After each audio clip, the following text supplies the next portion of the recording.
tried to but he promoted it instead of telling Draymond to stand the fuck down. No, he told Jordan Poole to take it. I'm gonna move past that though. I'm gonna move past that. That's a regular NBA fight. Fuck all that. That's a So regular. let's just say, Yeah, Klay Thompson, you gonna bench Klay and put in Pozinski and say we gonna move in this direction. That was a start. And then a couple seasons later, you put Pozinski to the bench, and now if Pozinski don't know what the fuck going on, you put me in here in front of for Klay. Oh, so now it's Klay. I thought it was the punch. So now, Is it the punch? Is it the punch that Klay? Make sense, y'all. let's move forward. Kuminga, what I say about Kuminga? It's a burning building. Get your ass out of there. Get your motherfucking ass out of here. Nostradamus been said it. Get your ass out of here. Man. Now look at it. It's sneaky shit. Steve Kerr was the first person that got what you said. Steve Kerr went to the Olympics and did what to Jason Tatum? That's it. He can make Everybody it. know NBA fights happen. You got stocked down, all right? It's not the fuck up for me. It's the fact that when Steve Kerr went up there and said it wasn't a fight, they were just practicing. It wasn't a fight. He wasn't. It was. It was a punt. Team thing, but then It was a team thing. But it and then he had to retrace his shit. Like always some sneaky shit. I would have watched it like even that shit. Even that shit right there. He didn't want that shit to come out because the motherfucker's telling everybody, hey, it's Steve doing all this shit. It's Steve doing all this shit. Hey, Jimmy don't know what the fuck going on. Steve trying to move these pieces the way he wants shit done. And it's getting all the niggas in Steph Curry's backpack. And don't nobody want to motherfucking admit it. He been carrying this motherfucker. It feels a little fishy though that this email goes out. I'm just looking at it and Lake could respond to it in a couple of minutes, then this thing leaks. Trying to get that's not the thing. The part is the email and what he says. Right? Listen to the response of Steve Kerr. We on the same page. Like we're on the same page. Like You can't be as frustrated as me though. no. What Steve Kerr said something that was like. 15 years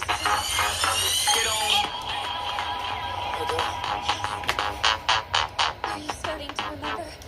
The Mongols left you for dead. You're my cousin. There's your form, Prince Yours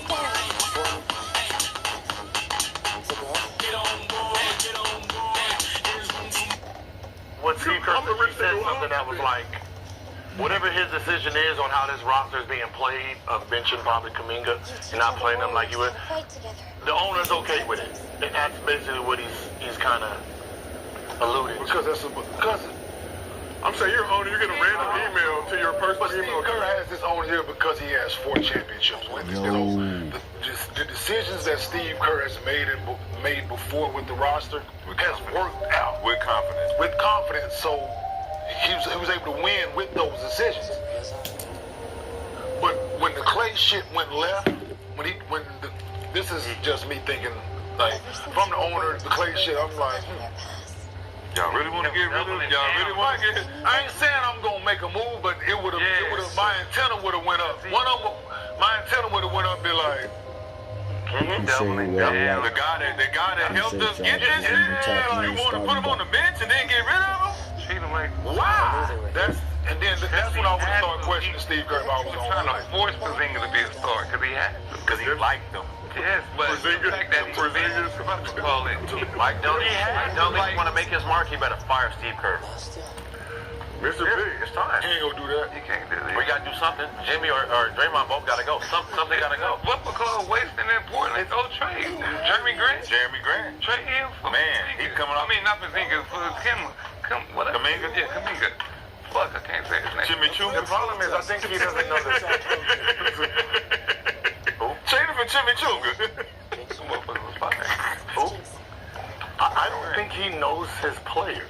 No, he don't give a fuck to. No. Because the 2 championships that he had, or the first championship that he had, and the 73-9 team, the power of that team was that bench, right? When Curry said, like when people talk about Curry sits, right? You have to really understand the thought behind it. You can sit on the bench because when you got out the game, you were down 8. Now, when you're supposed to get in, we up 20, right? So the bench squad pushed the lead up so much that Curry got to relax, right? So when you're talking about Barbosa, they don't have nobody like that. They don't have a Sean Livingston. They don't have a Iguodala. They don't even have a Harrison Barnes. They don't have, like, those guys would have been starting on other teams. There's nobody really on that roster that, like, you're talking about 4 or 5 guys on the bench that is considered starters. They're like, yo, we got all this. We can do this. We got our own style of play. We on Earth. Right then, when you get KD, same thing. You got a different. Now this group right here, when you look at the roster, it's not put together well. And the guys who we Because I'm like, Jimmy, if you're gonna play that, I would bring you off the bench to play like that. Man, but You can be the number one. Like, you're not a bench guy, but how you're playing this game on this team. This is not Miami. I don't have a hero on the Bam. You have to be one of those. what did Jimmy say he wanted? That he was pleased to be when he got to the Warriors. We had to play dominoes. I love to be Robin. But that's what I'm loving. I get to be Robin. But that's the problem. And that's what I said the problem was immediately. I'm like, nigga, you took from being Batman in Miami to come be Robin with him when you could be Superman. He was never a Batman. he never wanted to be the He's never a Batman. never wanted to be that. And that's why Never a Batman from day But one. that's what I'm saying is, like, when you think about his movements on what made him great is he understands when you need big buckets and you need those 8-0 runs. Because they haven't been paying attention to me, I can fuck some people up. Now you're in the role where you have Curry, you are the number 2, but you're playing the game as if the other 3 players on the team is like that themselves. They can do their own thing. Draymond does that. He's playing like Draymond. You have to be Clay. You have to be KD. You have to be Jimmy in the playoffs. You can't be Draymond Green because if you got 2 Draymond Greens out there, who are you passing to? said that. The fuck Post gonna do? I said you might as well put Jimmy in as Draymond, bring Draymond off the bench if you gonna play like this. If you're gonna play like Draymond. You gonna play like this, nigga, take Draymond. It's like, I'm like, Kaminga, you gotta take 18 shots. Yeah, You would. And he will. Now Draymond Green, you bridge it all together. Yeah. Right, so when niggas doing this, okay, Kaminga, get it, let's do picture. That's how you play the game. But the fact that you don't have someone who's guaranteed 18 shots or being aggressive, it's like, all right, for the first 3 quarters, okay, Jimmy, you gonna take me, pass. Whatever, pass. Don't help. Everybody help. Jimmy don't want to pass. They know how to play you now. Thing is, I can 4th see- quarter. I can see them complaining that Kaminga takes the shots that is meant for Steph. No, he don't. Play for Steph. There's enough shots for him out there. I just know. No. Hey, bro, I know what you saying. Yeah, but that's bullshit. It is. That's why I say his ass gotta go. It don't matter if you make it or not. He's still gonna Like go. it's supposed to be. That's what they said to Buddy Hill. He was saying that shit to Buddy Hill. Buddy, don't be shooting that shit. That I hate that. But that's the problem. You can't do that because you need them to be aggressive and not robust. So people stop paying attention to Steph. That's why he's doing that Bill Jack. Have you seen the Horde in battle? It's your boy Mills from Mill City Boxing, home of the high-level pro boxing media, the Fighters and Trainers channel, and most importantly, the People's channel we got here, Bernie the Boxer. Tell him, did you miss me? Yeah, man. It's Winners Wednesday. Let's talk about it. So, what's your reaction, man, to, the brother, man? The brother retired, you know what I mean? He left his statement on Instagram yesterday. What's your reaction, man? He's leaving the sport. He retired. And I was shocked. Not shocked because I knew he was already hanging him up. But I didn't know how he was going to do it, Like I said, I came to the gym the other day, and they said he had just had all the belts out. He had all my favorite belts out. This and that. I was like, what's going on? They said he had a photo shoot. I was like, Bud, he has a photo shoot, so I didn't really think much of it. But now I see how That's all I they got put it going together. on, man. You know what I mean? I thought the way he did it was so beautiful. I think he did it real classy. And he did a good job, man. Salute to him. You know, like I say, he deserves every bit of it. You know, boxing is a hard sport. I watch him. I watch him get ready for those fights. And man, I've seen the strain that he put on him. I've seen the work that he go through. I just feel sorry for him, or not. Someday, you know, some of the other fighters, he's doing extra work. He get out there running. He's always did. Now you want to run. I mean, you know, in the morning he'll wake up early. Everybody's still sleeping. You know, sometimes if we didn't move fast enough, he'll go on his own. You know, and man, I've just seen the work ethic that he had, dedication that he had to be the best. And so, you know, I'm glad to see him just be able to chill. You know, he complained about everything he did. You know, he did everything. I mean, every little thing you could think about nuance on boxing, he touched it. You know, now he can just rest. You know what I mean? What they say? Good job. What he say? Want to watch it drink? Good job, well served. Good job is done. But that's the what's that? Well served. It's a church song. But anyway, yeah, man. He did everything. Great ambassador for the sport. You know, I feel like he's a trendsetter with the Ring magazine and with the Undisputed Trends. I think he definitely started those, or you know, like made them more in this era, made them, you know what I mean, like what they are now. So I mean, just can't complain. I'm so happy.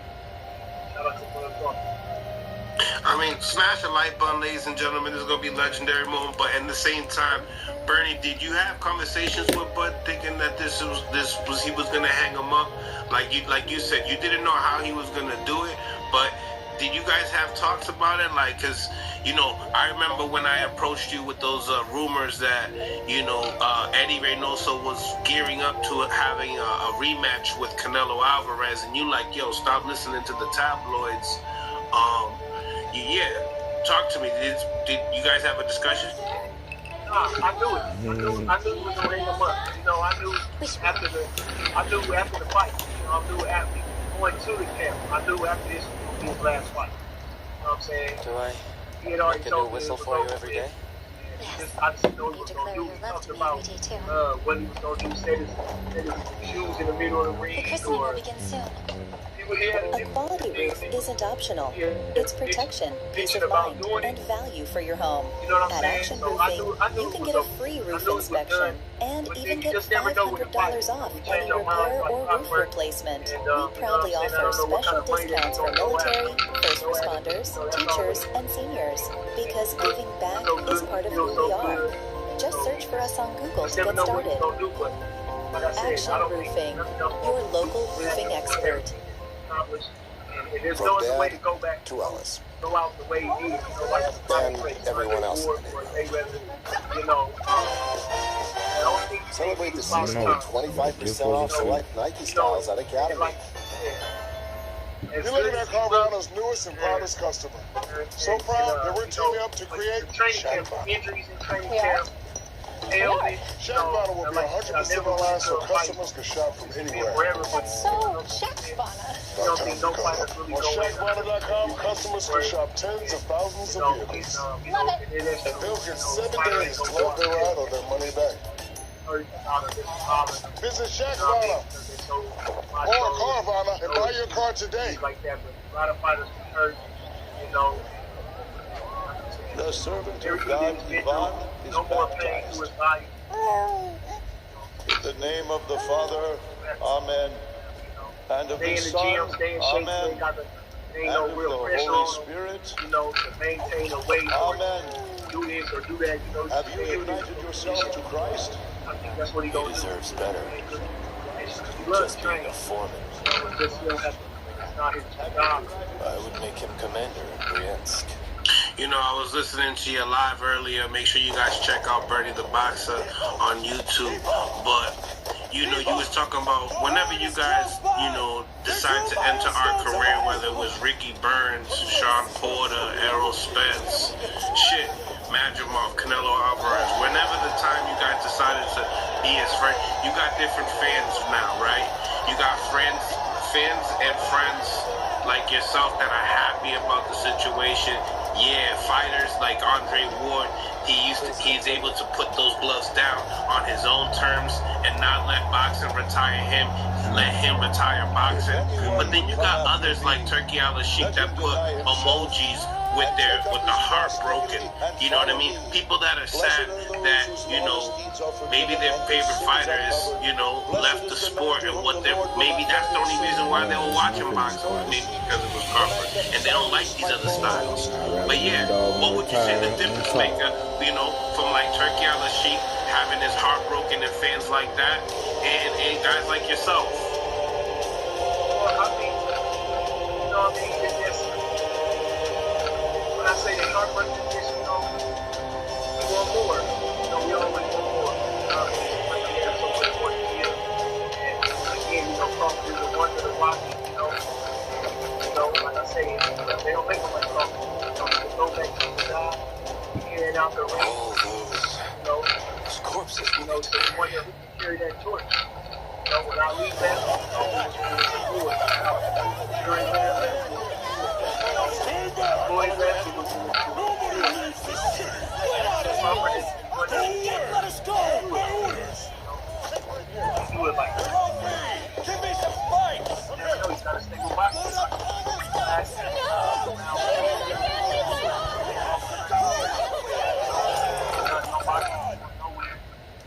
Prince, I know little of the art of war, but I speak on behalf of the citizens I represent. We can't fight the Horde. They are too many. Surely they will destroy us. We haven't welcomed them with open arms. Say what you want. That's how you go to communicate. They want a tribute. We can pay it to them in order to avoid war. We'll be poor, but we'll save the city. If we can pay our way out, we should. They're cunning and evil. We must prepare for battle. We're outnumbered. Father, any one of our men can defeat 10 Mongols.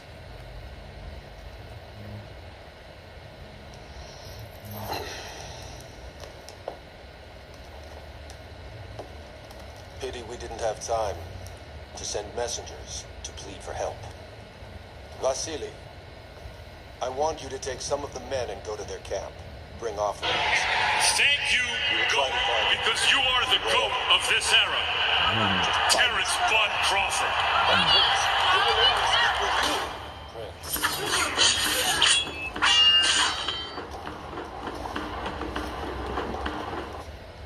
As we all know, Terrence Crawford announced his retirement from boxing.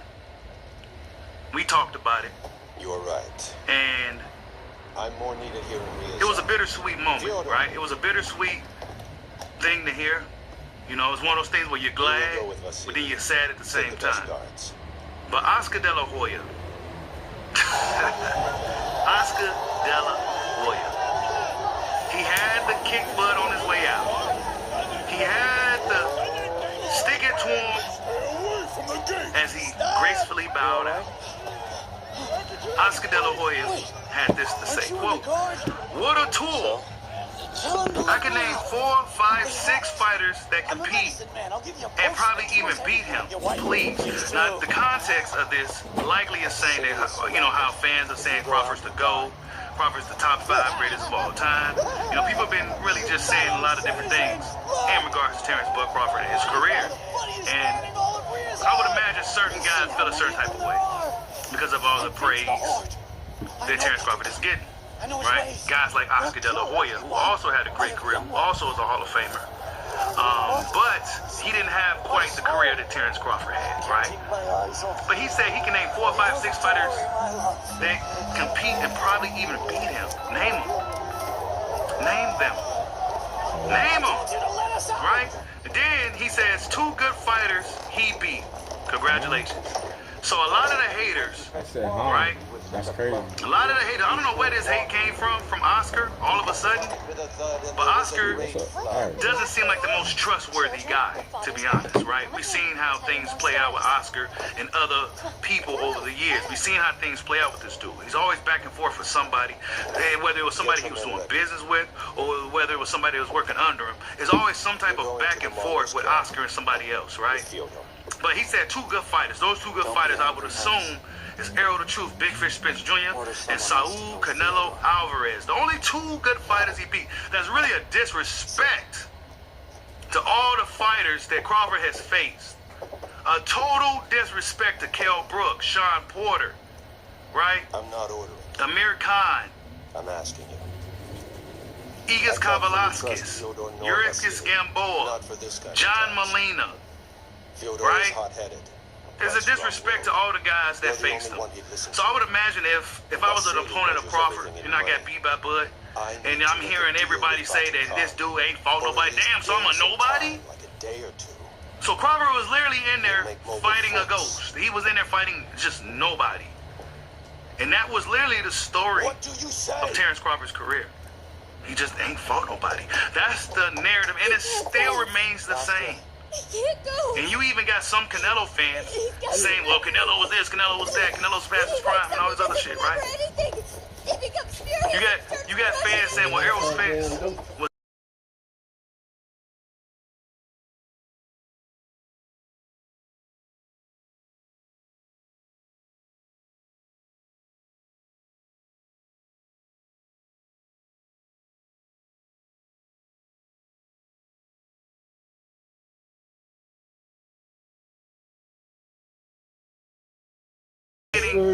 as much hate as he's getting praise.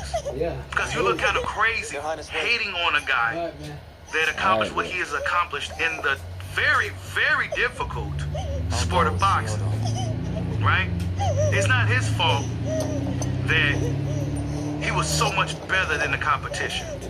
It's almost like when the younger guys today, right, the younger guys that didn't see Michael Jordan, that didn't get to witness him, right? When they see the highlights of Jordan, they just think that all his rivals, his fellow players, were just plumbers, used car salesmen, bums, right? But if you was around in that time, you know that all those guys were dogs. All those guys were very, very good players. He'll be our translator. Right? But it was just, the difference was Jordan was just that much better.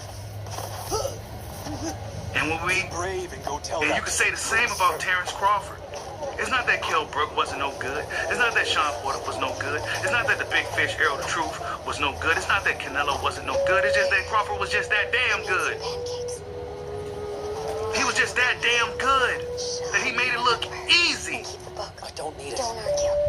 The dude barely broke a sweat. Come back soon. I want a new whistle. Barely broke a sweat. Multi-divisional champion. No catch weights, no none of that. I'll take them how they come. To be honest, I don't even know if I seen Crawford get low blowed in a fight. Nastya. I can't recall. I can't recall fighters using dirty tactics on Bud as far as rabbit punching and things like that, fish hooking. I didn't see none of this stuff. I can't recall it. When Crawford got a low blow and he had to stop the action. None of that. Like I said before, this dude had arguably the cleanest fighting career of all time. And that's any sport. Name them. I can't figure it out. I've been trying to think about it. Maybe I'll have something by Sunday when we do our panel discussion. But I can't think of nothing. But Oscar De La Hoya got the audacity to kick Crawford on his way out. Some cowardly shit to do. Because when Crawford is around, oh, he was a great fighter, this, that, and that. And then he turns around and say, oh, what a complete tool. Is it because he stood up to the sanctioned body of the WBC? Is that the reason why Crawford can get beat by 4 or 5 or 6 guys? Name these 4 or 5 or 6 guys. And then we can have these discussions. We shall see. Because I will match Crawford against any fighter in any era, in or around his weight class. I will match him up with anybody. Anybody, even you, Oscar. Yeah, that's right. Crawford will kick your ass too. Yeah, prime for prime. And I think Oscar De La Hoya was a hell of a fighter. Just a total badass. Put him in there with Terrence Crawford, what happens? Put him in there with Terrence Crawford, what happens? Put him in there with Terrence Crawford, what happens? Hey, He's running him right out of the ring. What's the old man say? He's explaining the law. He's running him right out of the ring. Disobedience is punishment. They mad he got away. They mad that he retired immortal. Remember what was I saying for weeks? I would like to see Bud go out immortal. Go out immortal. Now he's immortal. Now you can't do nothing but say, oh, quote unquote, he only fought 2 fighters. Quote unquote, he ain't fought nobody. It's finally time. The Unison Black Friday sale is live now. Save up to 85% off our... He ain't fought nobody. But if you look at the comments, I always like to see what the people are saying. A lot of people don't like this. A lot of people saying Oscar's one of my all-time favorites, but this isn't a good look for him in my opinion.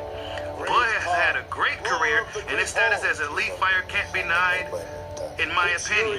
Heck, just him moving up and heading Canelo the way he did was enough to solidify his legacy as far as I'm concerned. This is a guy who said Oscar's one of his all-time favorites. I'm just going through the comment section. I like to see the reaction of the people. This humble offer. And the people have spoken. This guy, Juan Nunez, a Latino guy, he has a tons of money, undisputed in 4 weight classes, actually it's 3. Defeated a fighter 20 pounds heavier, and he's retiring with all his faculties intact. Come on, man. What are we talking about? And it's not just Crawford's accolades.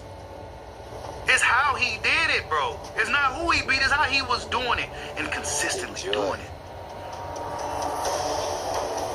And the reason why I hammer down so hard on, and pause, the reason why I hammer down on the fact that he, just the way he did it, was so clean, is because we've seen some great fighters throughout history of boxing lose or even struggle or even win a controversial decision against a fighter that many people have, or anybody never heard of. Forgotten fighters. We've seen that happen. What, an all-time great fighter went in there and struggled with a Mr. Mahou. Went in there and lost against a Mr. Mahou. We never seen that from Bud Crawford, bro. So you can say he ain't fought nobody, but those nobody still was able to do nothing. Oh, great Khan. Because we seen, quote-unquote, nobodies beat somebodies sometimes. From the people of Ryazan? Anybody can have a bad night when you're in competition, when you're competing. Crawford never took no opponent for granted, never overlooked any opponent, and that was the right mindset to have. So the audacity to say he ain't fought nobody, Canelo was everybody. Canelo was the cash cow. Canelo was your fighter, and he went out there and smoked him like a pack of cools. The great Khan wants nothing from you. But Oscar De La Hoya, man, that's not a good look, bro. It's not a good look. Your fighters, Ryan Garcia, Virgil Ortiz, neither got touched the world championship, bro. You hiding Virgil Ortiz from Jerome Boots-Ennis. Ryan Garcia is pretty much... Ryazan will be the great Khan's first Russian city.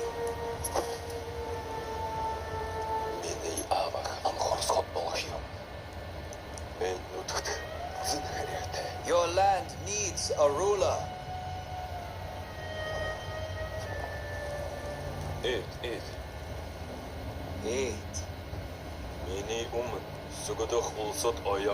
The great Khan says those who come before him and kneel will be rewarded. I'd rather see you kneel before us.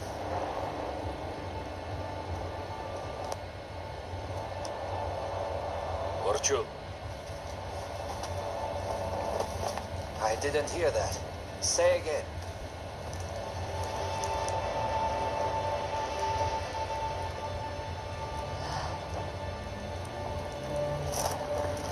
What the young prince meant was... There is a saying we use sometimes. Don't cross the bridge till you come to it.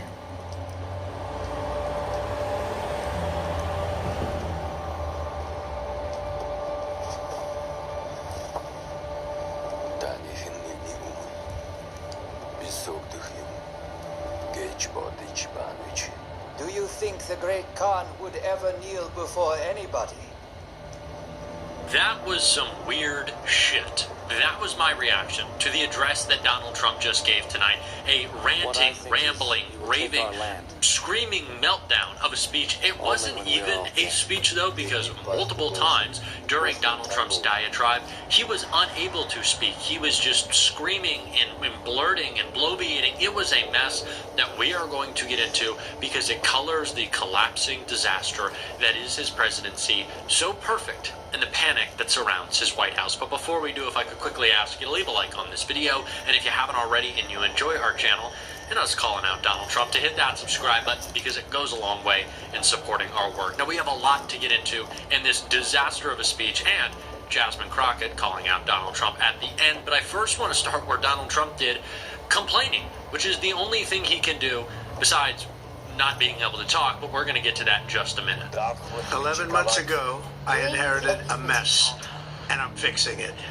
When I took office, inflation was the worst in 48 years, and some would say in the history of our country, which caused prices to be higher than ever before, making life unaffordable for millions and millions of Americans.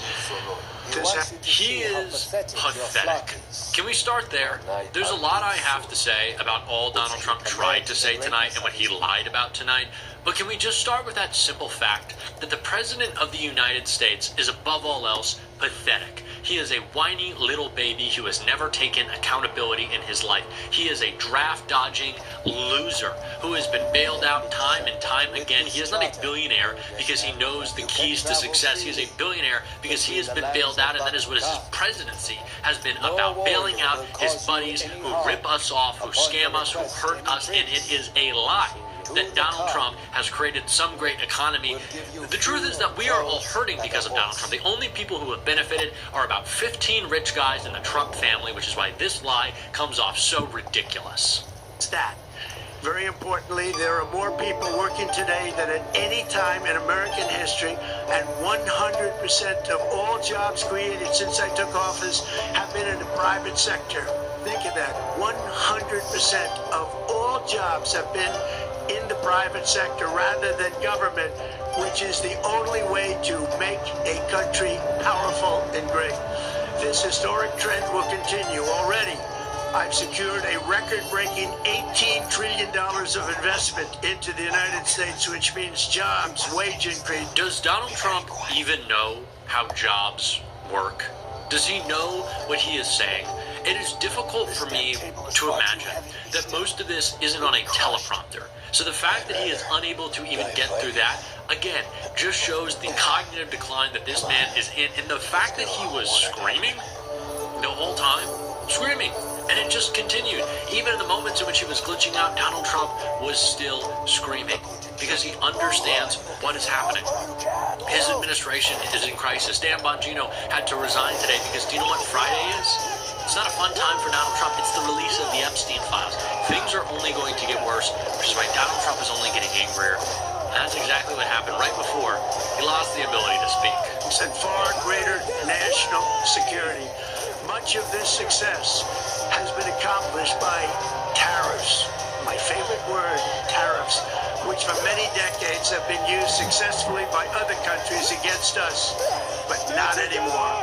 Companies know that if they build in America, there are no tariffs, and that's why they're coming home to the USA in record numbers. They're building factories and plants at levels we haven't seen. AI, automobiles, we're doing what nobody thought was even possible, not even remotely possible. There has never, frankly, been anything like it. 1 year ago, our country was dead. We were absolutely dead. Our country was ready to fail, totally fail. Now, we're the hottest country anywhere in the world, and that's said by everyone. Well, my favorite word is tariffs, and quite frankly, because we say they're tariffs. And do you know what tariffs have done? They've destroyed farmers all across this country. They've jacked up prices on every good imaginable. That is what tariffs have done. Your favorite word is tariffs because it is the best tool for you to run your little gangster operation.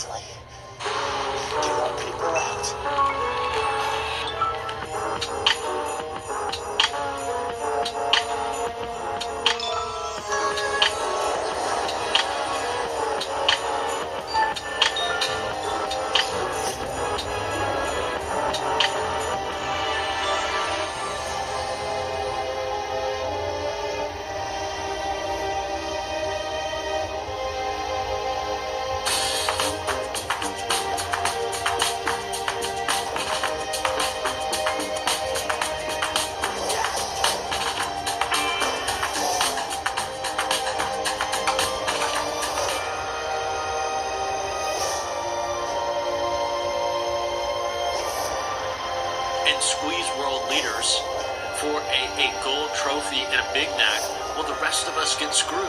It's how you manipulate the market so you and all your buddies and your family can insider trade. So don't tell me about tariffs. Also, don't tell me about the drug prices that you're supposedly cutting by numbers that don't even exist. I negotiated directly with the drug companies and foreign nations, which were taking advantage of our country for many decades, to slash prices on drugs and pharmaceuticals by as much as 400, 500, and even 600%. In other words, your drug costs will be plummeting downward, and I use the threat of tariff. How has no one in this administration explained percentages to him? Does he know what down by 600% means? Again, he's reading off of a teleprompter, and he's doing it poorly, mind you, but that doesn't work. Does Donald Trump understand? He literally cannot speak. Those are not words that mean anything. They're just jumbled garbage. They're lies, and it was especially bad when Donald Trump started glitching out at this point of his speech right here. So that X-Trade really just took the wealth from people, and that X-Trade really just that X-Trade really just I guess the pills, that's how he sounds. The pills are clearly not really just kicking in when they needed to. I think Donald Trump takes a lot of Adderall. I know that Susie Wiles says he has the personality of an alcoholic without drinking, which just makes him an asshole, I guess, which is a perfect description of Donald Trump. But he's certainly taken a lot of Adderall. And then they probably gave him that shot of B12 in the ass right before, and it didn't work for a competent Trump. Not that's an oxymoron, a competent Trump. But again, it did get him riled up. There was so much screaming and anger. It didn't help him be able to speak, as we saw there. But it certainly got him angry, and that's why he decided, as Donald Trump always does, let's direct some vitriol at brown people, his favorite thing. In driving up housing costs was the colossal border invasion. We have never been invaded. This is the worst thing that, frankly, in my opinion, the worst thing that the Biden administration did to our country is the invasion at the border. The last administration and their allies in Congress brought in millions and millions of migrants and gave them taxpayer-funded housing while your rent and housing costs skyrocketed. Over 60% of growth in the rental market came from foreign migrants.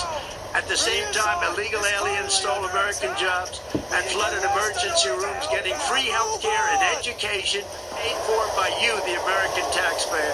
They also increased the cost of law enforcement by numbers so high that they are not even to be mentioned. For the first time in 50 years, we are now seeing reverse migration as...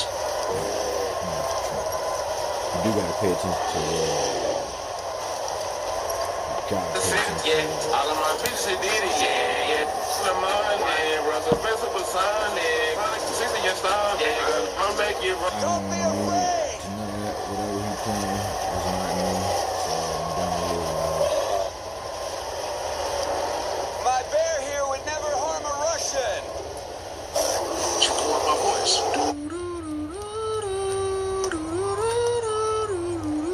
I'm not really looking in the numbers, I'm looking in the wins. He's got the same attitude every single day. Always. That's just who he is. Shedeur Sanders has been called a lot of different things. And my channel, really one of his biggest, explosions in viewership came off of Shedeur's draft slide. And it's not really about the play, because at the time, the play was never really discussed. What was discussed was off-the-field things. And to me, as somebody who had the pleasure of watching media videos, watching Deion Sanders as he grew and seeing the type of person that his kids were, it never added up that Shedeur Sanders was arrogant and all these different things. And it's starting to come out in reflections. If you don't like Shedeur Sanders, the football player, hey, brother, nothing I can do to help you. However, if you think that you have some weird a negative against Shedeur Sanders, the person, well, I think you might be greatly misled by media propaganda. Now, getting into it, let's start with the head coach, who I think is not going to have a job much longer. But this is what he had to say about Shedeur Sanders' attitude after not so great game in a loss this previous Sunday. He's got the same attitude every single day, which you expect from quarterbacks. You have to, in this league, be able to turn the page after a loss. You got to be able to turn the page after a win. You can't take that previous game with you, and I think he does a great job of that. So, and I use this to point out all of the people who had such negative things to say about Shedor's character. Not necessarily about Shedor Sanders as a football player, but that the fact that he throws teammates under the bus. He can't take accountability. He's so delusional and all these other things. It never made sense to me because in reality, Shedor Sanders is one of his biggest critics, and these are some of the things that he said about some of the progress and some of the things that he's been seeing over the last week. Just kept playing. Kept playing. That's progress. Of course, it's not the result, we want to do, and I definitely take that to heart, because I understand when I play winning football and I don't. So it's kind of like understanding that, evaluating that, and just moving forward. So, he was asked about, the things that he learned in a loss, and obviously a lot of people talk about so much, different things that can be learned when you lose in a football game, and in that, he acknowledged it, and he always acknowledged it, right? He always acknowledges that, like, hey, today might have not been my best day. Hey, I wasn't playing winning football. I need to evaluate that. And the only thing that I got better on today was that taking that next step. And that's my thing. That is what summarizes Shedor Sanders. He's just like this. It's always like this. Now, this might come with a you know what I'm saying? He might check the wristwatch on you every time he can, but that's always that's just who he is. He enjoys football and is very expressive. When Phillip Rivers is very expressive, we call it lots of flair and gamerhood mentality. That's the type of guy Shedor Sanders is. Dog, he don't need to be playing football. Like y'all, all y'all people, and I think that's why people don't like him. That's probably another reason. Shedor Sanders does not need to be playing football. I gotta be honest with y'all. He doesn't need to be being a 5th round pick. He doesn't need to be answering this meeting. He doesn't need to be striving his hardest to bring success to a team and a franchise that's never had it. Whether he does it and succeeds, or whether he doesn't succeed, it has a lot of different factors. And one of those factors is Shedor, and he constantly addresses it and it constantly accepts some of the shortcomings of that. Now, I do want to talk about this because Shedor has faced a lot of pressure since stepping into the NFL, and a lot of people have been noticing it. I'm just excited that I'm able to get everybody's best. I'm excited about that. That makes me feel proud. That I have that. I'm just getting in the league and my feet settled and everything, so I get excited knowing I'm able to face those challenges, because you gotta understand this year right here, this the worst it's gonna be. You know what I'm saying? So it's like this the foundation. This is where I'm building from. This is where I'm understanding different things. This is where everything's translating for me. So I'm excited about it. I'm extremely excited about it because I know we're gonna get them. I know we're gonna get them eventually. So, and this is what makes me gravitate towards Shedor Sanders, man. I gotta be honest with you. Like, I hate seeing him have bad games. Like, it sucks. It really does. But to see him respond in this way, he's still smiling, dog. Like, y'all not gonna make him lose his smile. Y'all not gonna make him lose the swagger. Y'all not gonna make him lose anything, because he is just who he is at all points and all times. And the fact that he finds a way to be like, hey, I like that. I like that I'm getting put in the fire right now. This is what needs to happen. This is how I truly grow. These are how I make those big mistakes to hopefully make even larger corrections for betterment. So this is the mentality, the attitude that I think Kevin Stefanski is addressing and speaking of. And again, it doesn't end there, right? He doesn't just tie to these specific things. Again, this is somebody who has a passion for winning football games for the Cleveland Browns specifically. I'm not really looking at the numbers, I'm looking at the wins, so that achieves everything. I talked to Jameis like a couple weeks ago, and then he went crazy. He threw for some crazy yards, but he was like, nah, bro, like, the most important thing is the wins, and having that guidance, having that knowledge, from a vet like him, it truly like helped me understand, a little bit more, course, winning, and that's the final goal. That's what everybody's in this league do. So, you know, you just got to focus on that. And the more plays you stack, the more completions you rack up, the better chance you have at winning. So, have I been playing winning football lately? No, I don't think so. But it's something I have self-evaluated and applied. And that right there, man, like, this, I just want y'all to know, man, y'all can say y'all don't like, but like I said, dog, there's nothing I can do to convince you. If you're a stats and analytics type of guy, hey, you're going to feel the way that you feel about Shador. That's just how it is, right? Then we're going to get into some of those, because Daniel Fusi wrote a great piece. Now, this is our guy, Daniel, you know, but he's going to be honest about some things in the truth and reality of the Shador situation, or in his playing times, that there's been some ups, there's some downs, there's been some great moments, there's been some not so great moments, and this is a guy that, you know, in the Browns media, that anybody, if you're a Shador fan, you should trust wherever he goes. If he goes up to bigger and better places, XYZ, he just kept it extremely fair for both Dylan Gabriel and Shador Sanders, and that's something that is very important to me when I get my news. Having impartiality. Y'all know me, I'm biased. I'm just a big foreheaded dude, but for someone who's actually in the media doing this stuff, Daniel does a phenomenal job. So we're gonna read that. But winning is the goal. Stay there. Shador Sanders isn't playing winning football. I addressed that I'm not playing winning football. Hey, I need to do these things better. You're never gonna sell me this lie that Shador Sanders was rubbing people off the wrong way, unless it was the wrong people. I agree he was rubbing the wrong people the wrong way. That's why Brian Daboll's fired, right?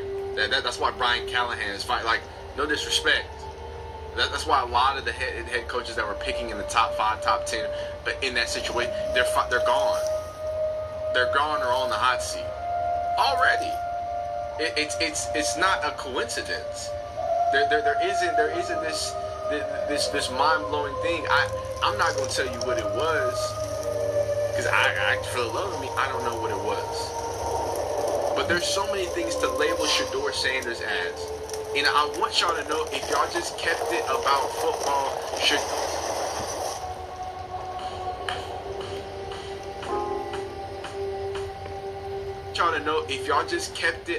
football, Shador wouldn't have the fan base he had.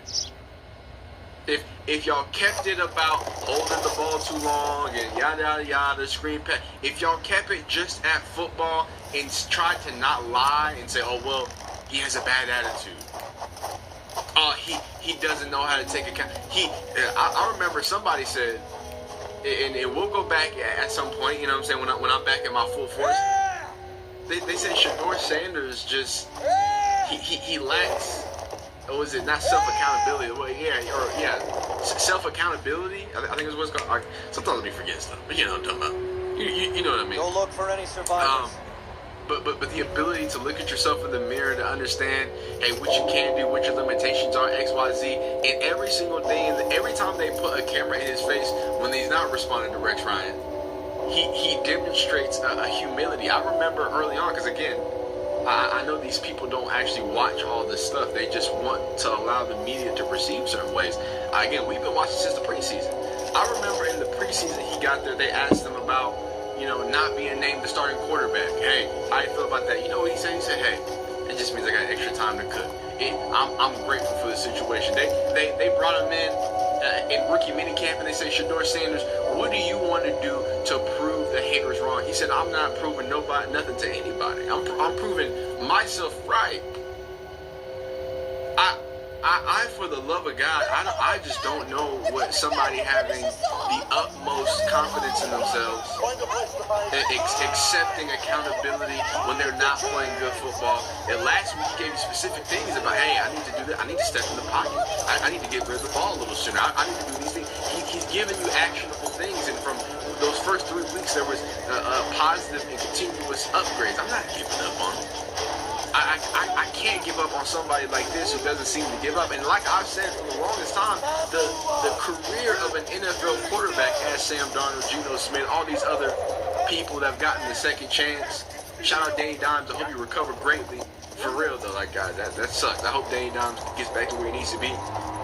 But the life of a quarterback, like I hope y'all don't think, unless Shador just again, he says, I'm done with it. I can go make more money out here. If Shador stays as passionate as I know him to be in football, even if it don't work with the Browns, he gonna get even more time. He gonna learn how to be even better. I'm telling y'all, I'm not. You can't give up on somebody who holds themselves to that standard, who continues to bring different ways and holds himself accountable and holds himself to really good standards, and that's something great. And then more importantly, being linked up with Jameis Winston right now. Jameis Winston, he's had his history, right? Whether it's with crab legs and or certain allegations. My chat let me know that at one point. So we gotta know Jameis is no saint, but we love Jameis at the same time. Hope the life has been turned around. We know the type of person he is. And when you speak about adversity, I don't think there's anybody else better to talk to than Jameis Winston. That's one of the reasons why I had to start believing in Jackson Dart. Again, y'all know I hate Ole Miss quarterbacks, but if Jameis Winston is saying the things about Jackson Dart, maybe it's not too bad. Maybe it's not too bad. And I love the fact that, you know, Jameis Winston offers that guidance to Shador Sanders. It takes that another step, another level to see the different people who want to reach out, who want him to be great. And you know, these NFL greats don't want you to be great. I know Jameis Winston is more of a great personality, but a legend in football, again, national championship winner, Heisman Trophy winner, right? Some of the most exciting football of all time. When you have those people reaching out, mentoring, taking the next step, like I have to assume with the time and the attitude that Shador Sanders continuously puts out, that only great things are going to happen. Now let's read something real quick from our guy Daniel. He wrote a little situation here, and again, Daniel, this is how stamped Daniel is. He's so stamped when Shador went out to the Cleveland Browns, not the Cleveland Browns, to the what's it called?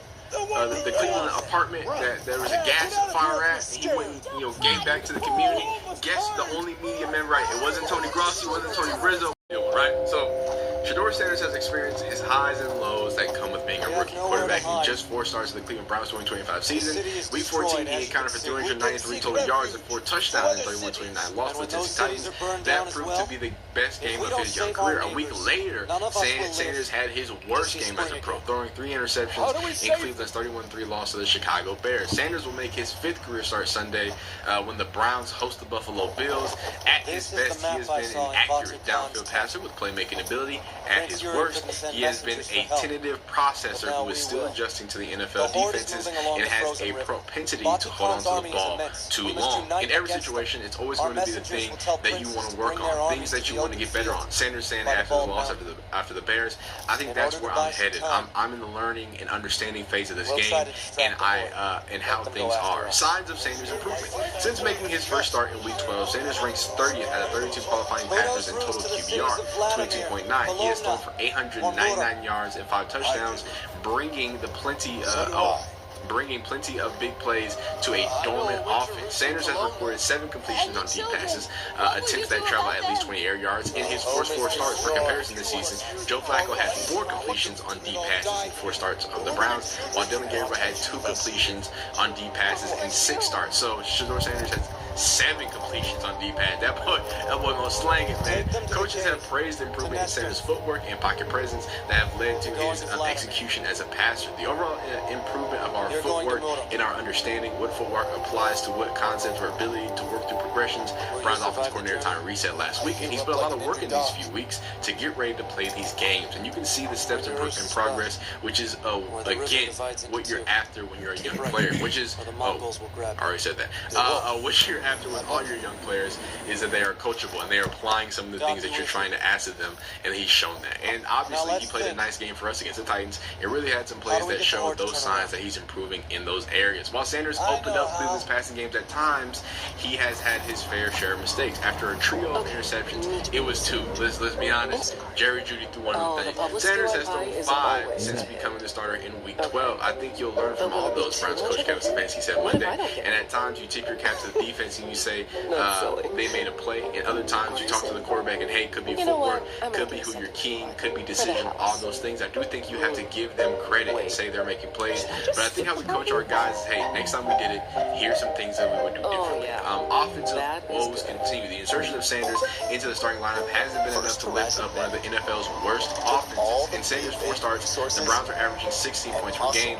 Cleveland averaged 16.2 per game in the previous 10 games. The issues on offense have been widespread. So this is the full story, So right? in ways big and small, you can securely bank on the go. The team has used 3 different starting O-line combinations since week 12. Let me just get it all. First Horizon Bank. Sensitivity most often won't go away by itself. When people are experiencing sensitivity, they're experiencing an exposed layer of the tooth. Sensodyne helps by creating a protective barrier on those exposed areas. Combinations I love Sensodyne since because it week works. 12. Let me just. You're looking it's at about to be Carvana's week newest 15. and proudest customer. Was it week So 16? proud that So we're teaming up to the team create has Shadow already Bottle. used We are? 3 different starting Shadow Bottle will be 100% lineups since week alive, 12. so Just want customers to make can sure we shop get from that out there. anywhere. And has used 9 different combinations this season. Customers can shop tens of thousands of vehicles. Good luck, Fernando. And those in Cleveland 7 hasn't been able days to run love the their ball auto, their money consistently back. either. Visit Especially Shack since Bottle. Sanders became the starter. The Browns Or Carvana ranked 20th and buy in your car ESPN's run today. block win rate, defined as how often an offensive lineman successfully holds on to his block on designated plays since week 12. Cleveland also ranks 30th in both rushing yards per game and success rate on designed rushes during that time frame. As far as pass protection, the Browns rank 4th in pass blocking rate since week 12, but Sanders has still been under duress, a byproduct of mistakes along the offensive line and his own doing. Sanders has faced pressure on 43.9% of his dropbacks since week 12. He marked down the Trails Los Angeles quarterback Chargers. I don't know why I said it like that. Justin Herbert. According to Nation Stats, Sanders has faced 17 quick pressures since week 12, tied for 11th the most in the league. Quick pressures are defined as dropbacks where the pass rush affects the quarterback before the pass is thrown in under 2.5 seconds. Sanders also has faced 14 unblocked quarterback pressures since week 12, tied with Titans rookie Cam Ward for the second most in the NFL. Unblocked pressures are defined as pressures on dropbacks where the pass rusher does not encounter any blockers over the course of the play. The full story is, like many rookies, Shedeur Sanders is growing and getting better. He knows he needs to grow and get better, but that offensive line in a multitude of metrics, and I think something that I want to harp on, the running game. There has been no running game somehow since Shedeur Sanders has gotten the starting mode. But at the same time, hey, Shedeur's got something to clean up. He knows he's got to do that. It's going to be a big learning experience, a learning curve. All I ask is for the Browns fans, can you give him a chance? Just give him a shot. We love Fernando Mendoza, but give 12 a chance, man. Get your offensive line. Jump in right there below. Like become subscribe to that football content. If you're live, don't go nowhere. But y'all be great, beautiful, crispy, all that. See you next update.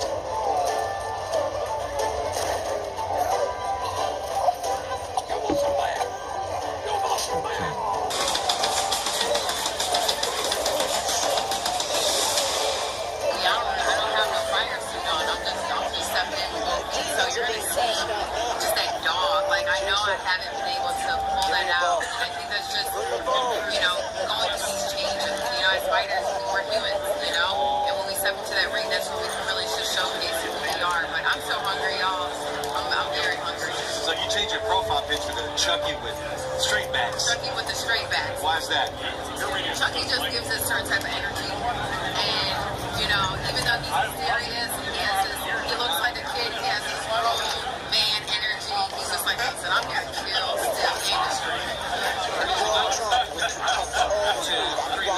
Preparation.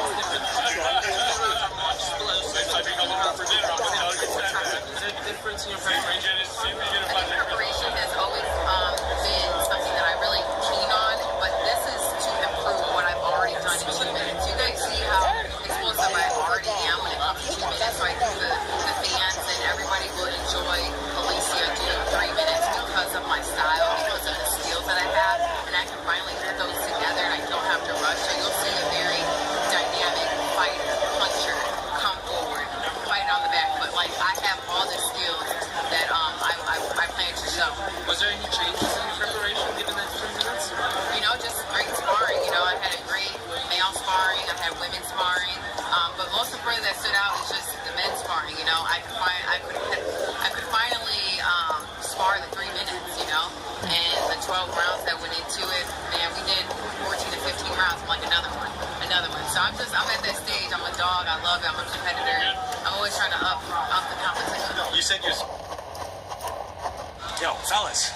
New welcome offer from Hard Rock Bet just dropped. I think we gotta go for this. I think you gotta grip it and rip it. John thinks we should grip it. And rip it. New customers bet $5 and get $150 in bonus bets if you win.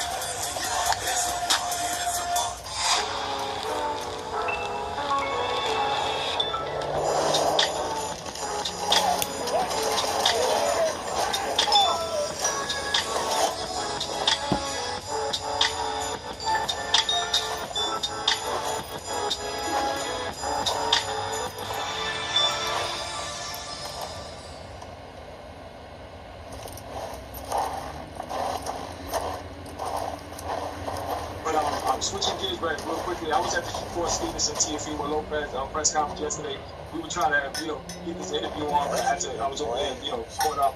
But I want to know what your thoughts are on that fight.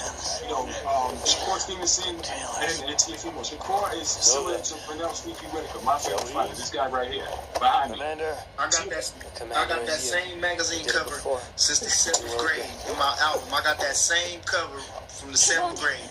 That's right. That's right. He's wounded. Do something. I know you talk highly of Pernell. Now, I like fighters that hit, you don't get hit. A lot of people like Rock'em Sock'em Robots. They want to see, the action. I understand that as well. But how does this style matchup play? Teofimo is great athletically. He has skills. He has boxing skills. And Shakur's moving up to take his title. So they're not just going to give the title to Shakur. He has to come and be aggressive, And he did that with Zepeda. He fought brilliantly. But how do you see the fight playing out? Like I said, Shakur, he does what he does well. He does it great. He's great. And your eyes can't hear what your hands can't hear what your eyes can't see. So how you gonna be able to touch Shakur? I don't know. I don't know. I don't know how he's gonna be able to touch him. But Shakur seems to be in a range where you can't hit him, but he can hit you. So I'm looking for Shakur to win the fight. I'm looking for Shakur. I'm praying for him to win the fight. I'm rooting for him to win the fight. And that's just it. I don't know. I can't wait to see it. And I really, I can't wait to see it. I'm just, like you said, I'm not none of those other guys. I'm not none of those guys. He don't have no fear of his punching power, as Lomachenko seemed to be, in the first 6 rounds. But the thing about it, and I'm not trying to, Tio has not looked great in his last performances. I thought the Barbosa performance, it was decent, but I don't think it was. He seemed like, I watched it the other day, and it was a good. He started out kind of good, but he seemed like he was kind of busted up a little bit. You seen that he's kind of busted up a little bit. He did get hit, and he was busted up against Laggett. So he hasn't looked well in his last performances. He's a good fighter in what he's accomplished, but like I say, he hasn't looked dominant, in his performances. And it seems like maybe he gets a little bored in there. But this time, he's fighting against Shakur Stevenson, who, of course, you can't go in there playing around at all. And again, if you can't hit him, how you going to hurt him? So I'm looking for just to see the matchup, But the thing, this fight is about Shakur Stevenson more than Teofimo, for real. This fight is about Shakur Stevenson, who has accomplished a lot, but has not been able to secure the fights to put him over that threshold to what we call superstardom. So I think Tio had that lane, but he let it kind of wane after he beat Lomachenko. He sat out for almost 2 years, it seemed like. And then when he came back, of course he lost to Kambosos. You were a child then. Whatever. All that happened 13 years ago. We're in the force now. He did come back and beat Josh Taylor, You're but Foreman and Prince Yuri's guard. Lomachenko was seen so high at the time to where that was when he was supposed to capitalize off his stardom. You know what I'm saying? So I think this fight is more about Shakur. I think he understands that, what you said. I know they might be making him the A-side, but everybody's really coming to see me and how I do. And so I'm looking for that. But another thing too, I don't think they promoting the fight good enough. Cut it out. Okay, they gotta get behind us then. More backing on the promotion side. I think so. I think so. We should have been seeing a commercial. I know they just did the press conference, but if you knew the fight was happening, you should have been, throwing the commercials out there. You know how they do. They should have been throwing the commercials out there. And again, if you want to the fights you need to go on all the platforms. You need to go on to all the channels, CBS, you know what I'm saying, NBC, you know, different TV stations to promote the fight, you know. So I think they could do better with the promotion. It's finally time. The Unison Black Friday sale is live now. Save up to 85% off our top 10 new deals before they're gone.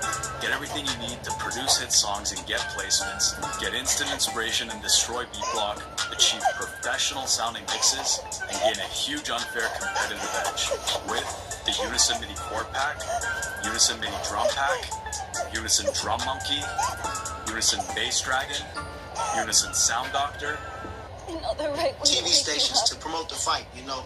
So I think they could do better with the promotion. Yeah, I agree with you. Do you think this fight will be competitive? A lot of people feel that TFE has more power than Shakur, and he just might have a little bit more. Thanks for calling Discover. This is Diane.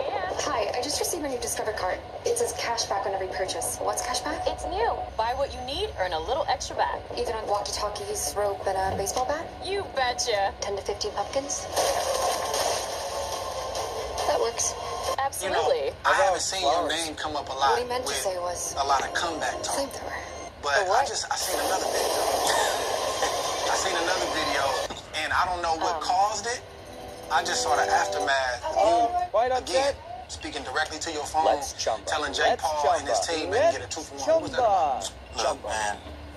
Look, it all stemmed from his coach, J.D. Love, former boxer. Which part? I saw he did a little rant or something about me because I was outspoken about the fact that like Shakur, Ford, and Montana Love was over there helping Jake Paul, and I'm like, that dude ain't even a lifer. That dude only been 5 years in the game. That dude making more money than all three of y'all. You know, that dude is dumbing down the sport. Thousands of Like, dollars of you know that? money you can use to cover other Like, that's what I'm costs. thinking to myself. So, And if just you put it have this more way. than one pet, So, you'll get an that's what I'm automatic thinking. discount on So, your rate. when he came You out, I can was just like, what's customize your wrong coverage to with, suit you your know, pets. black And fighters get helping your white plans fighters? bundled And it, like, instantly. that's stupid. He All said through the something, and then he Lemonade brought app. my wife in it. He didn't say her Sign up your name, dog's but he just like, what you mean? At Code on code. lemonade.com/pets. You been and broke the code. You were the Mexican. First of all, my wife ain't Mexican. She's Guatemalan. That's a different. That's completely different. She's Latina. But as soon as he said that, bro, my blood started boiling, bro. And then from there, that's when I just went on a tear. I did, you know, you gotta do your research, Dre. You gotta know what you up against. And then I'm looking at his career. I'm watching him fight, and I'm like, I can beat this bum. I can beat this dude. I don't care if he's 175 pounds. I fought bigger guys my entire career. You know what I'm saying? I'm like, okay, he's 3 years out of the game. I'm 9 years out of the game. Oh, I get in shape, but I was like, he ain't got no chin. You know, he ain't won a world championship. You know what I'm saying? And so I just went on this major rant, bro, and let him know. 2 for 1. The 2 for 1. Yeah. Hey, I'll fight you and Jake Paul in the same night. They make their own rules in the game, bro. Because they got the money, they make their own rules. So, all right, I'm gonna fight you, Javante Davis. I'm 200 pounds, but I want to get in the ring with you because it's gonna generate a lot of money and a lot of buzz. You know what I'm saying? And then he's screaming about he won a world championship. He rated in the top 10. Like, bro, come on, bro. You get out here with that fake stuff, and that's just me. You know what I'm saying? And I know, Dre, I know, like, you know, you do your business, you do your job, and I know how you are, you know, but me, I'm gonna speak my mind. I'm just gonna keep it 100, man. Jake Paul is fugazi. He's fake. That's how you feel. Truly feel. I'll bust him up and his trainer in the same night. 2 for 1. That's a 2 for 1 special. Hey, bro, right here. You see me. You see how I'm thinking. I'm thinning up. It wasn't leaner than last time I was here. I gotta say that. A lot thinner. You know what I mean? And he got my blood boiling. Right? I don't know details, but have you gotten any response from that? Any phone calls? Any conversation? It's funny. I got a phone call last week from J. Leon Love. He was just like, "Oh, you said direct? Oh, direct. I don't know how he got my number, but you know, boxing is a small world, and you can find it. But anyways, he called me up. He started woofing. We're going back and forth. I don't know if he recorded the conversation or not. You always got to anticipate somebody recording. But I'm just letting you know I went off. You know what I mean? And we went back and forth, and a couple of things were said. But yeah, he called me up and was like, you get me, right? And I go, well, I want you and your trainer. I mean, you and your fighter. And he goes, well, you gotta go through me first. And I'm like, oh, that's easy. I'll go through you, but you make sure when you do send the contract having him added on the back end of that. So I want to see how real and serious he was. What do you say? 2 days go past. He calls me again, and he goes, you only get me. And I go, whoa. I want Jakey Jake. I want fake Jake too. I want you, dirty man. I want you, dirty man, and I want Jake Paul too. Yeah, fakey Jake. Both of y'all, same night, 5 rounds of meat. Yeah. Yeah, so with that being said, man, he was just like, you only get me. I'm like, no, it gotta be a 2 for 1 or no deal at all, bro. I can smash you easy work. And I can smash him too. So make it happen. Do what you need to do. Make it happen. So he called me a few days ago. I was out of town or whatever. I didn't have time for him. And yeah, he trying to man me. Answer my phone when I'm calling you, that type of stuff, bro. Come on, bro. Still ain't got no phone call back, you know what I mean? Still ain't got to see the contract. You didn't say answer my phone call? Yeah, I even sent him, hey, bro, I even sent you my email. You think I'm playing? I ain't playing.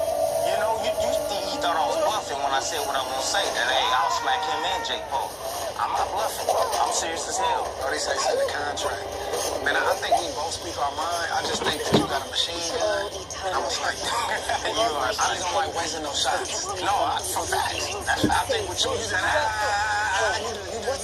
anybody around that get hit. I got a Uzi. I think that's just the difference. Yeah. Nonsense. Forest spirits.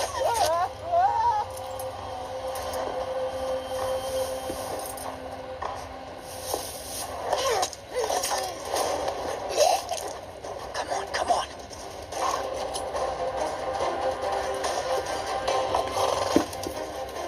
Take some. Here, take some. No, it's for your face. What is it? Ever seen a will-o'-the-wisp? Yeah. It's for scaring the Mongols. They're superstitious.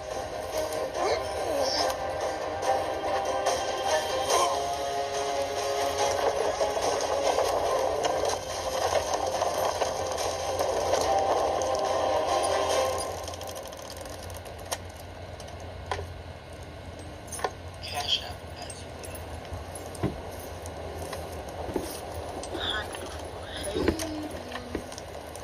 How are you today?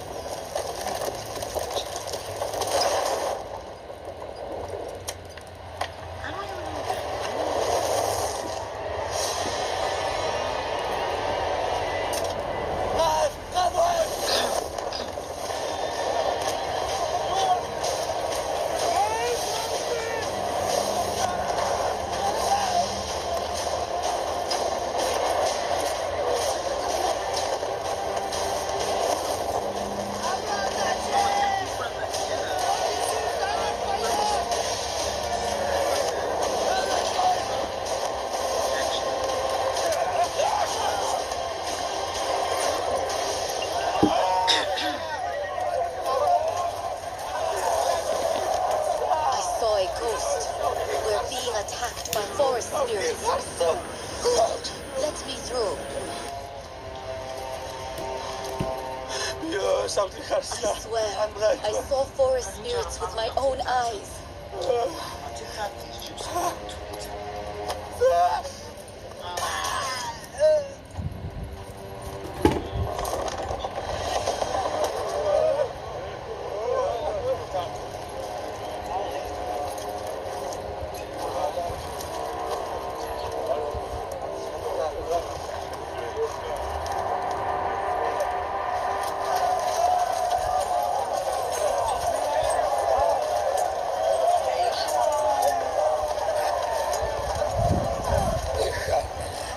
Great Khan.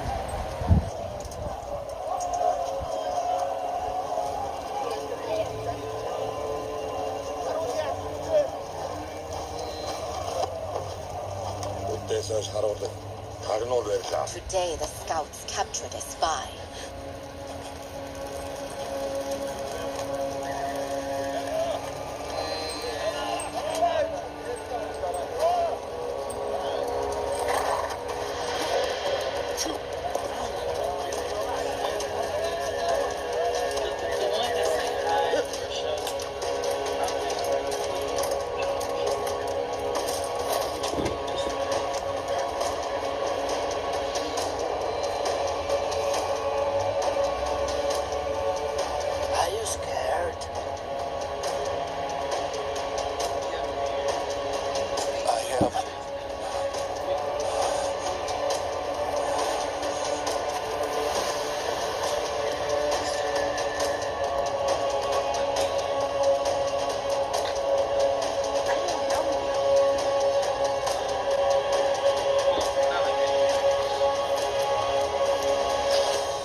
their faces!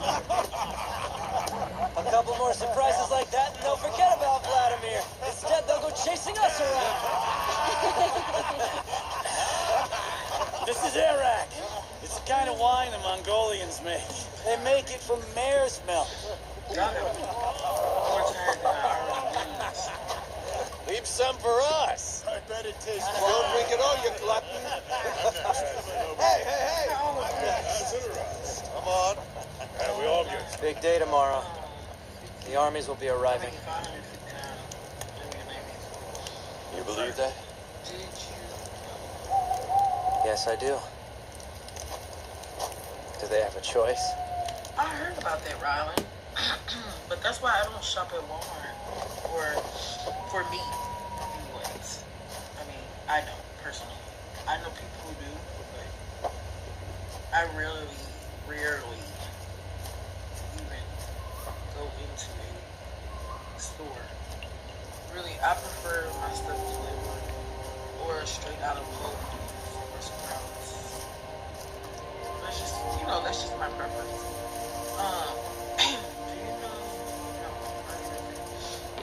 Go to sleep? I'm not sleeping.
It's okay.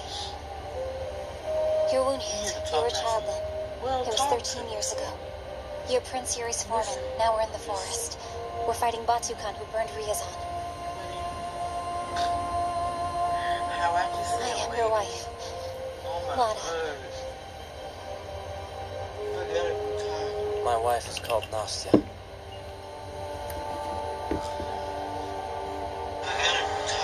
My wife is called Nastya. I didn't forget. I want to hear it so bad. You're all I have left now. To remind me of home. Sing it for you guys. Where is that?